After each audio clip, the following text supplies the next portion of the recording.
आज 2077 साल कार्तिक 17 गते सोमबार काठमाडौँमा रेडियो एनआरएन 99.1 देशभर विभिन्न एफएम र संसारभर रेडियो एनआरएन.com मार्फत प्रसारण भइरहेको नेपाली रेडियो नेटवर्कको नेपाली खबरमा सरोज कोइराला र उषा किरणको नमस्कार।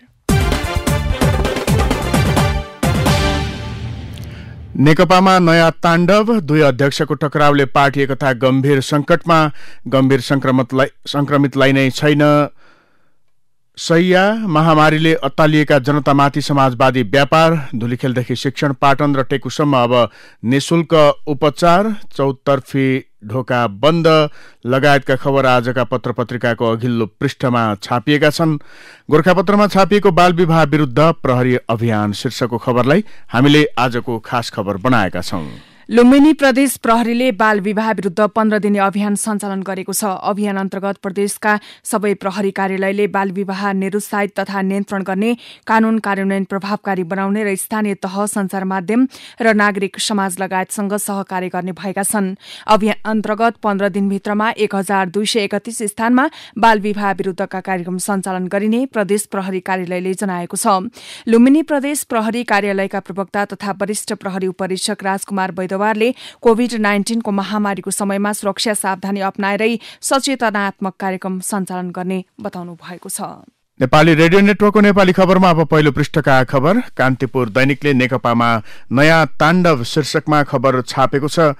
मुलुकमा गम्भीर स्वास्थ्य संकटका कारण नागरिक जीवन अस्तव्यस्त भएका बेला सरकारको नेतृत्वमा रहेको दल नेकपाभित्र फेरि मुख्य नेताहरूबीच शक्ति संघर्ष शुरू भएको छ।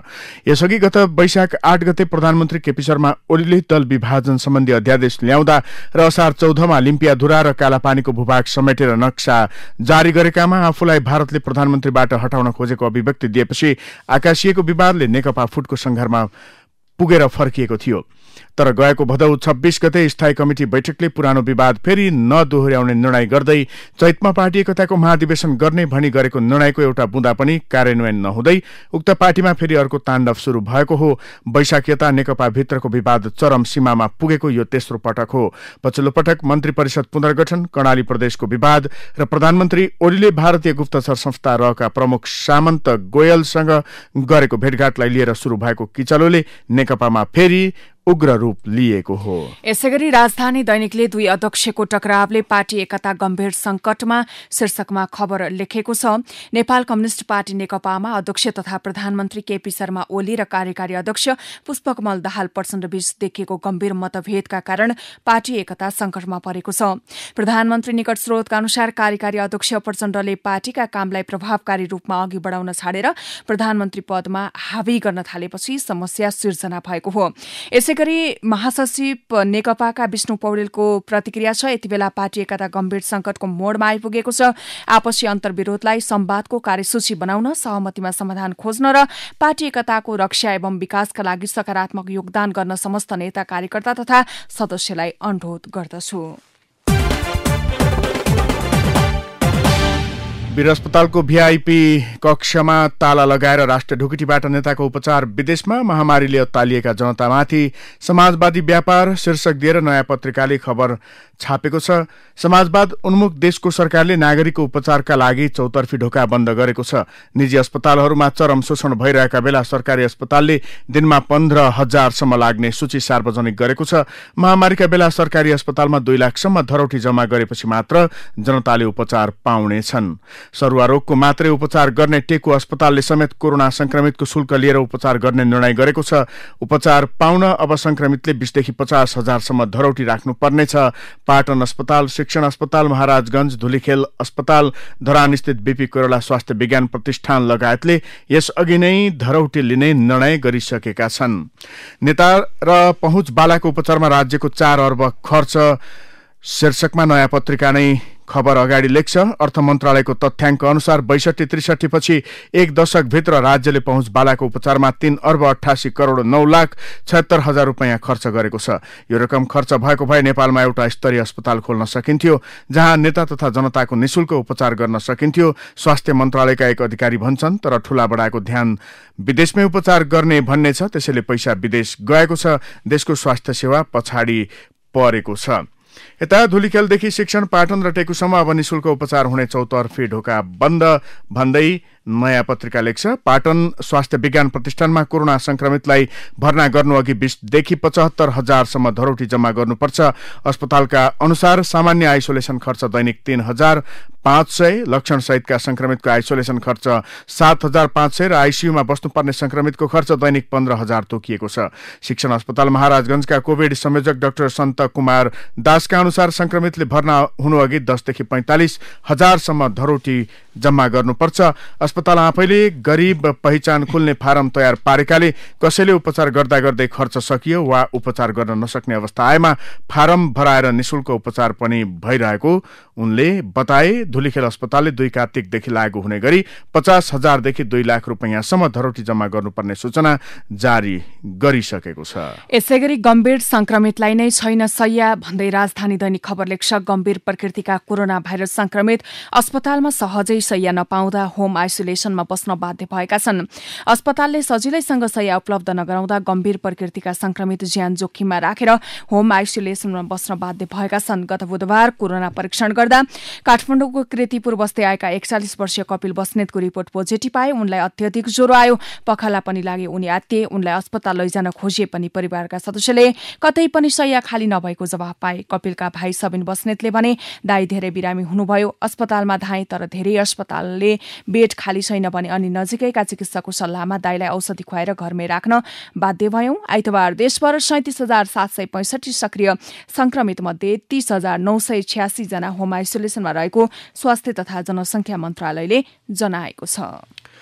यता स्वास्थ्य तथा जनसंख्या मन्त्रालयले कोरोनाको उपचार गर्न आएका बिरामीसँग धरौटी नलिन निर्देशन दिएको छ। सरकारी अस्पतालले समेत कोरोनाको उपचारका लागि सुरुमै धरौटी रकम लिने सूचना निकालेपछि स्वास्थ्य मन्त्रालयले बिना धरौटी उपचार गर्न निर्देशन दिएको हो।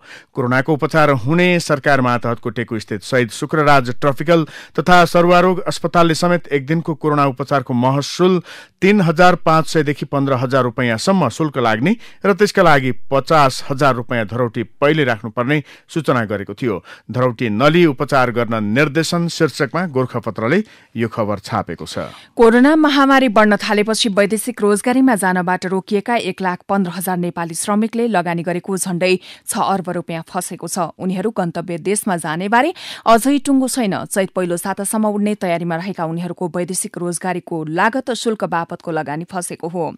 एकजना श्रमिकको सरदर 50,000 रुपियाँ फसेको छ। नेपाल वैदेशिक रोजगार व्यवसाय संघका अनुसार वैदेशिक रोजगार विभागबाट झण्डै 3 लाख जनाको पूर्व श्रम स्वीकृति निस्किएको थियो। पूर्व श्रम स्वीकृति लिएर उनीहरूको अन्तर्वार्ता चलिरहेको थियो। 1,15,000 जना त उड्ने तयारीमै थिए। संघका महासचिव सुदित कुमार श्रेष्ठले भनेका छन् अन्तिम श्रम स्वीकृतिमा निस्केकाहरू पनि चैत यता उड्न पाएका छैनन्। कोभिडले रोकिए 1.25 लाख श्रमिक। आजको कान्तिपुर दैनिकको अघिल्लो पृष्ठमा खबर छ। यता गोरखापत्रले कोरोना नियन्त्रण खर्च जुटाउन नियमावली परिमार्जन शीर्षकमा खबर छापेको छ। स्थानीय पूर्वाधार विकास साझेदारी कार्यक्रमलाई कोरोना भाइरस कोभिड-19 लगायतका संक्रामक रोग नियन्त्रणको पूर्वाधार निर्माण क्षेत्रमा पनि रकम खर्च गर्न मिल्ने गरी नियमावली परिमार्जन गरिएको छ। मन्त्री परिषदको बैठकबाट असोज 22 गते स्वीकृत नियमावली राजपत्रमा प्रकाशित भएको छ। संशोधन नियमावलीले संक्रामक रोग नियन्त्रणका लागि अस्पताल लगायतका पूर्वाधार क्षेत्रमा रकम खर्च गर्न सक्ने व्यवस्था गरेको छ। कार्यक्रमको रकमलाई कोरोना नियन्त्रणका लागि खर्च गर्नुपर्ने माग सांसदहरूले गर्दै आउनु भएको थियो। कतिपयले कार्यक्रम रद्द गर्नुपर्ने समेत माग गर्नु भएको थियो, तर सरकारले कार्यक्रमलाई निरन्तरता नै दिएर रकम खर्च गर्ने दायरा भने सांसदहरूको माग अनुसार फराकिलो बनाएको हो। र तपाईं सुन्दै हुनुहुन्छ नेपाली खबर। अब भित्री पृष्ठका खबरहरू। भूकम्पबाट पूर्ण रूपमा ध्वस्त भएका मध्ये सिन्धुपाल्चोकमा 90% निजी आवासको निर्माण सम्पन्न भएको छ। पुनर्निर्माण प्राधिकरण जिल्ला आयोजना कार्यान्वयन इकाइ भवन कार्यालयले जिल्लामा 81,703 घर पुनर्निर्माण सम्पन्न भएको जनाएको छ। 3 वर्ष बितिसक्दा पनि स्थानीय सरकारहरूले आफ्नो दायित्वका सबै कानून निर्माण गरेका छैनन्। अधिकांश स्थानीय सरकारले अत्यावश्यक कानून मात्रै निर्माण गरेका छन्। ती पनि संघीय सरकारले पठाएका नमूना कानून जस्ताको तस्तै पारित गरेका छन्। संघीय मामिला तथा सामान्य प्रशासन मन्त्रालयले तयार पारेको स्थानीय तहले जारी गरेका कानूनको तुलनात्मक अध्ययन प्रतिवेदन अनुसार स्थानीय सरकारले औसत 16वटा कानून बनाएका छन्, जसमा अत्यावश्यक कानूनको संख्या धेरै छ। यस वर्ष सामाजिक सुरक्षा भत्ता बढेपछि आफूलाई खर्चमा राहत हुने आशामा रहेका मकवानपुर जिल्ला रक्सिराङ गाउँपालिकाका वृद्ध-वृद्धाको दशैं सोचे जस्तो उल्लासमय बन्न सकेन। कोरोना महामारीका कारण समस्या एकातिर छ, अर्कोतिर आफूहरूले पाउनुपर्ने सामाजिक सुरक्षा भत्ता नपाएपछि वृद्धाको दशैं खिन्न भएको हो।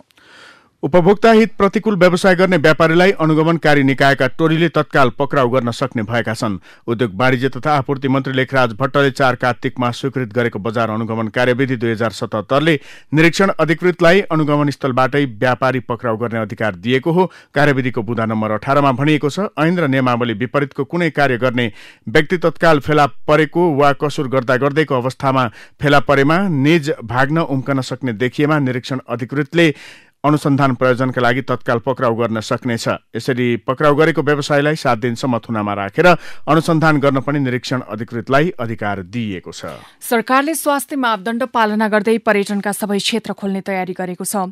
कोरोना महामारीकै बीच कार्तिक 1 गतेदेखि ट्रेकिङ र हिमाल आरोहणका लागि विदेशी पर्यटक आगमन खुला गरेको सरकारले पछिल्लो समय कोभिड-19 महामारीकै बीच सबै क्षेत्र खुला गर्ने तयारी गरेको हो। संस्कृति पर्यटन तथा नागरिक उड्डयन मन्त्री योगेश भट्टराईले नेपाल पर्वतारोहण संघ स्थापनाको 47औं वार्षिक उत्सवका अवसरमा आयोजित वेबिनारमा महामारी यथावत रहे पनि बिस्तारै पर्यटन खोल्दै जानुको विकल्प नभएको बताएका छन्। स्वास्थ्य मापदण्ड कडाइका साथ पालना गर्दै पर्यटनका अन्य क्षेत्र पनि खुला गर्ने गरी मन्त्रालयले तयारी गरेको र सो प्रस्ताव छिट्टै मन्त्री परिषदमा लगिने उनले जानकारी दिएका छन्। बंगलादेशबाट पैँचोमा 50,000 टन युरिया मल ल्याउने सरकारको प्रयास सफल नहुने देखिएको छ। कृषि तथा पशुपक्षी विकास मन्त्रालयका अनुसार बंगलादेशले पैँचोमा मल दिन आनाकानी गर्न थालेको छ। बंगलादेशले आनाकानी गरेपछि खरिद गरेर नै ल्याउने प्रस्ताव कृषि मन्त्रालयले अघि बढाएको छ। फूल उत्पादन किसान तथा व्यवसायले यस वर्ष भारतीय फूल तथा माला आयातमा रोक लगाउने अभियान थालेका छन्। कोभिड-19 का कारण फूलको माग 40% सम्म घट्ने अवस्था र नेपालमै पर्याप्त फूल उत्पादन भएकाले भारतबाट आयात हुने बित्तिकै नेपालमा उत्पादित फूलले बजार नपाउने भन्दै किसान तथा व्यवसायले आयातमा रोक लगाउने अभियान थालेका हुन्।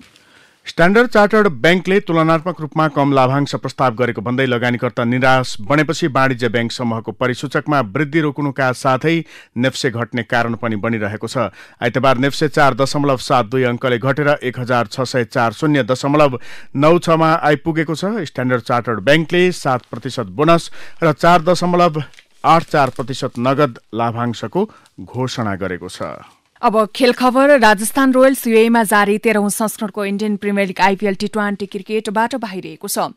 दुबईमा गैराती जित्नै पर्ने खेलमा कोलकाता नाइट राइडर्ससँग 60 रनले पराजित भएपछि राजस्थान आइपीएलको प्लेअफ होडबाट बाहिरिएको हो। दुबई अन्तर्राष्ट्रिय क्रिकेट मैदानमा कोलकाताले दिएको 112 रनको लक्ष्यसहित जवाफी ब्याटिङ गरेको राजस्थानले 20 ओभरमा 9 विकेट गुमाएर 131 रन मात्र बनाउन सक्यो। राजस्थानका लागि जोस बटलरले सर्वाधिक 35 रन बनाए। राहुल टेवाटियाले 31 रन जोड्दा बेन स्टोक्सले 18 रन बनाएका थिए।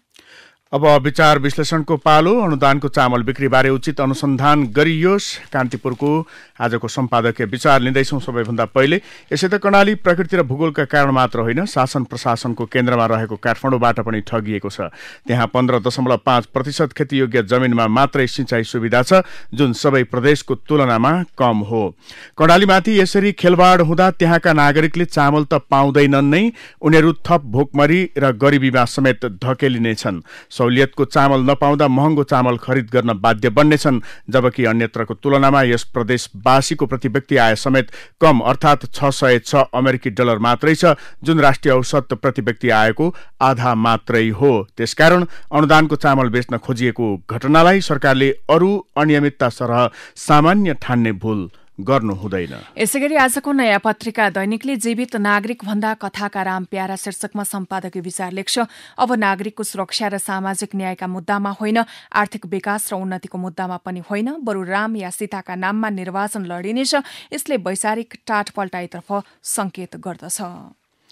संविधान कुल्चेर समृद्धिका खोक्रा नारा शीर्षकमा अच्युत वाग्लेको विचार कान्तिपुर दैनिकमा छापिएको छ। सरकार स्वतन्त्र न्यायालयको औचित्य र यसले गरेका फैसलाहरूलाई पूर्णतः व्यवस्था गरेर अगाडि बढ्न उद्यत छ। बेदीको शासनमाथि गरिएको यो निकै योजनाबद्ध प्रहार हो, जसले मुलुकको समृद्धिको सम्भावनामाथि प्रत्यक्ष चोट पुर्याउँछ। वाद र विकासमा वैकल्पिक सोचको यो विषयमा आजको नयाँ पत्रिका दैनिकमा हरिरोकाको विचार छापिएको छ। निजी क्षेत्रलाई दलालको ट्यागबाट मुक्त गरेर राष्ट्रिय पुँजीपति बनाउन जरुरी छ। यो नव उदारवादका अनुगामीले नेपाली अर्थतन्त्रमा गरेको सबैभन्दा ठूलो भूल थियो।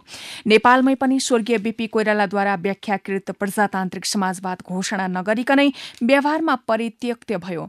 प्रधानमन्त्री ओलीको सरकारले मार्क्सवाद लेनिनवादको नाममा मत जितेर झन खरो ढंगले नव उदारवादी बाटो पछ्याएको छ। यी दुवै उदाहरण उपयोगितावाद र व्यवहारवादका रूपमा गरिए। नव उदारवादी नीति निर्माताहरूले निजी क्षेत्रका उद्यमी र उत्पादनशील तबकालाई उत्पादनको क्षेत्रमा होइन व्यापार र सेवामा धकेले। राज्यद्वारा उपलब्ध गराइनुपर्ने आपूर्ति पक्षीय सहुलियत नहुँदा उत्पादनमा प्रोत्साहन नपाएका उद्यमी नयाँ उद्योग सञ्चालन गरेर प्रतिस्पर्धा गर्न जोखिम मोल्ने भन्दा बहुराष्ट्रिय कम्पनीको व्यापारिक एजेन्ट बन्ने अवस्थामा पुर्याइए।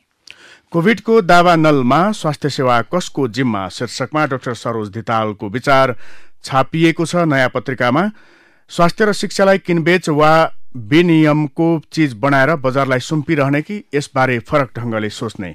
कोभिड महामारी त कुनै दिन आफ्नै बाटो लाग्ला, तर यो देशमा स्वास्थ्यको जिम्मा कसको भन्ने प्रश्नको समाधान अहिलेदेखि नै नलाग्ने हो भने यो प्रश्न कोभिड महामारी भन्दा पनि डरलाग्दो भएर झुन्डिरहनेछ। र पाठकपत्रको पालो नोदना त्रिताल 24 गाउँपालिका 3 धनकुटाबाट साइपाल र जलवायु परिवर्तन शीर्षकमा सम्पादकलाई चिठी लेख्नुहुन्छ। कसरी नाङ्गियो साइपाल, समाचार पढेपछि निराश भए। नेपाल जलस्रोतको धनी देश हो र यहाँका अधिकांश नदी हिमनदी हुन्। साइपालको हिउँ पग्लिएको घटनाले राज्यलाई गम्भीर बनाउनु पर्ने हो। के कारण 2 वर्षभित्रै सारा हिउँ पग्लेर कालो पहाड मात्र देखियो। 7000 मिटर माथिको हिमाल कसरी चट्यानमा परिणत भयो? सरकारले यस विषयको अध्ययन अनुसन्धान गरी कारण पत्ता लगाउनुपर्छ। जलवायु परिवर्तनको असरलाई कम गर्न योजना बनाउनुपर्छ। पृथ्वीको तापक्रम निरन्तर बढ़िरहेको छ। मानिसको क्रियाकलापले गर्दा वातावरण विनाश भइरहेको छ। यो क्रम रोकिएला जस्तो छैन। हवस् त अहिलेको नेपाली खबर यति नै। नेपाली रेडियो नेटवर्कमा यसपछि पत्रकार ऋषि धमलाको साथमा नेपाली बहस सुन्न सक्नुहुनेछ। नेपाली रेडियो नेटवर्क सुन्दै गर्नुहोला।